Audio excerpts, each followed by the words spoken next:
এটা একটি Nokia phone. এই ফোনটির ভেতরে দুখানা সিম আছে। একটি সিম কোনো কারণে অফ হয়ে যায়, কিন্তু কোনো রকমভাবে বোঝার পরিকল্পনা ছিল না। সিমটাকে খোলা, এঘাট ওঘাট ঘাট চেঞ্জ করার পরে, মোবাইল রিস্টার্ট করার পরে কোনো রকমভাবে একটা সিম আসছে না। কীভাবে আসছে না? ধরুন ২ নম্বর সিম ঘাট বন্ধ। ২ নম্বর সিম ঘাট বন্ধ, সেই ২ নম্বর সিম ঘাটে ছিল একটি ভোডা সিম। ওই ভোডা সিমটা যখন খুলে ১ নম্বরে লাগানো হচ্ছে, তাও টাওয়ার আসছে না, একই সমস্যা। কিন্তু আবার ২ নম্বর সিমে যখনই এয়ারটেল সিমটা দেওয়া হচ্ছে, তখন টাওয়ার আসছে। সমস্যাটা ভালো করে বুঝবেন। ১ নম্বর ২ নম্বর, ১ নম্বরে ছিল এয়ারটেল, ২ নম্বরে ছিল ভোডাফোন। ১ নম্বর সিম যখনই খুলে নেওয়া হচ্ছে, ফুল বন্ধ। ২ নম্বর সিম খুলে নিলে ১ নম্বর সিমের টাওয়ার আসে। আবার ১ নম্বর এয়ারটেল সিমটা খুলে যখন ২ নম্বরে লাগানো হচ্ছে, আবার টাওয়ার আসছে। আবার ২ নম্বরের ভোডা সিমটা খুলে যখন ১ নম্বরে লাগানো হচ্ছে, ভোডা সিমে টাওয়ার আসছে না। এটা মারাত্মক সমস্যা। আমাদের অন্যান্য ফোনের ক্ষেত্রে কী হয়, সিম ১ নম্বর বন্ধ থাকলে ২ নম্বরে লাগালে টাওয়ার আসে, কিন্তু এইটার ক্ষেত্রে একটু ভিন্ন ধরনের। এই সিমটা যখন অন্য কোনো ফোনে লাগানো হলো, তখন টাওয়ার আসছে, কিন্তু যখনই আবার এইটাতে ঘাট চেঞ্জ করে লাগানোর পরে ওই ভোডাফোন সিমটাতে টাওয়ার আসছে না। কিন্তু এখানে ভালো করে খেয়াল করে দেখা গেল, ভোডাফোন যে অপশানে যাচ্ছে সেই অপশানটাইতে বন্ধ আছে। এখানে দুটো ভোডাফোনের সিম, এখানে একটা এয়ারটেল, একটা ভোডা, এই পর্যন্ত দেখাচ্ছে, ঠিক আছে, ইনঅ্যাক্টিভ পর্যন্ত। এইটাতে ঢোকার পরে এটা যখন অন করা হবে, তখনই টাওয়ারটা আসবে।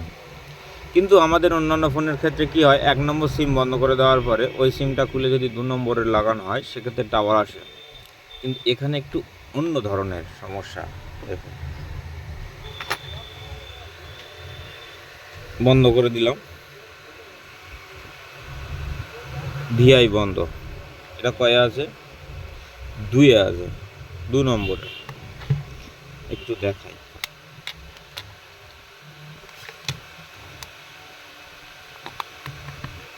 এখন কিন্তু টাওয়ার আছে ১ নম্বরে।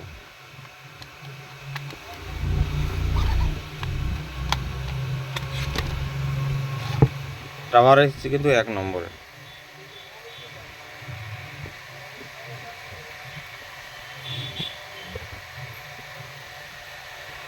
এটা ভোডা।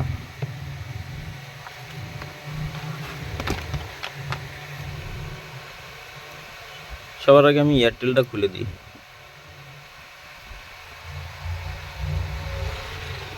এয়ারটেলটা খুলে দিলাম। এটা ভোডা।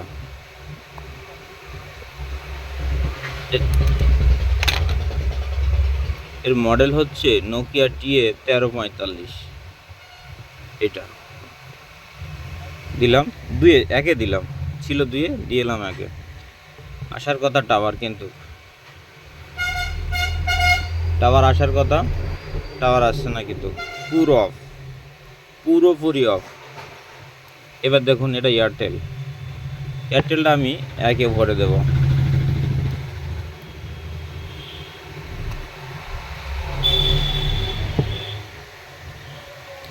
টাওয়ার আসছে। একটা গুরুত্বপূর্ণ জিনিস, অন্য ফোনের সিস্টেম আলাদা, নোকিয়া ফোনের সিস্টেমটা দেখুন সম্পূর্ণ আলাদা। মডেল হচ্ছে TA1345।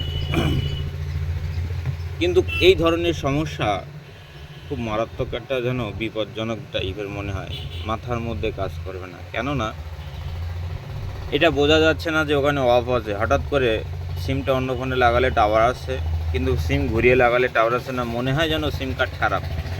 অনেক সময় সিম কার্ড খারাপ হয়ে গেলে যে রোগ থাকে, ঠিক সেটা এরকম। এবার এইখানে দেখুন, এখানে নেই টাওয়ার, এটা ১-এ আছে। এবার দেখুন, ওকে, দুটো। এবার দেখুন, এই ভোডাফোন সিমটাকে, টোটাল সিমটাকে অফ করে দেওয়া হচ্ছে এই ফোনের ক্ষেত্রে। ১, ওকে। এবার দেখুন, দুখানা টাওয়ার আসবে।